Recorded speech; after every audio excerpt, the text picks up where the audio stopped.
Kahit may bagyo, pinayagan ng Philippine Coast Guard na bumiyahe ang ilang barko mula sa Tabaco Port sa Albay patungong Catanduanes dahil maayos naman daw ang kondisyon at alon sa dagat. Pero ang mga maliliit na bangka, bawal pa ring bumiyahe. May ulat on the spot si Salima Refran.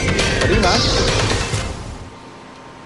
Rafi, ramdam na nga dito sa Tabaco, Albay ang epekto ng bagyong Butsoy. At kahit na umulan nga kanina, tuloy pa rin ang pagbiyahe ng mga barko papuntang Catanduanes mula dito sa Tabaco Port dahil wala naman nakataas na storm signal. Mag-alas 6 ng umaga na magsimula ang mahinang pag-ambon.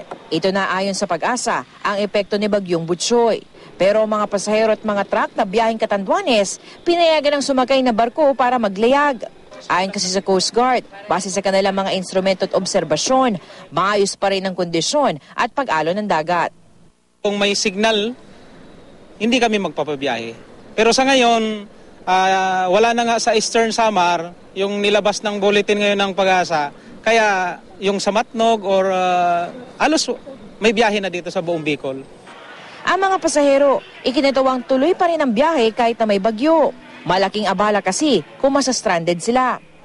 Pasalamat dahil hindi masama yung panahon, makaka-travel kami papunta Catanduanes, hindi kami may stranded. Kasi makakatawid din po kahit paano kasi nakita ko na yung barko parating na.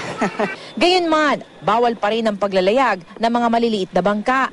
May nakataas din kasing gale warning dahil sa malalakas na pag-alon. Pero mga bangkang ito, pinapayagan tumawid patungong San Miguel Island na abot na naman mula sa Tabaco Port.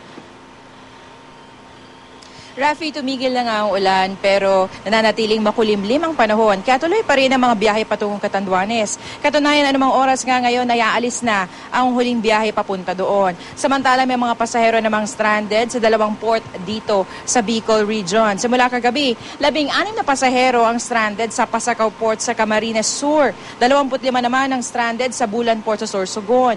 Kapwa maliliit na bangka at maano na kondisyon ng dagat ang dahilan ng pagkakapigil sa kanilang mga biyahe. At yan ang latest mula dito sa Tabaco, Albay. Rafi? Maraming salamat, Salima Refran.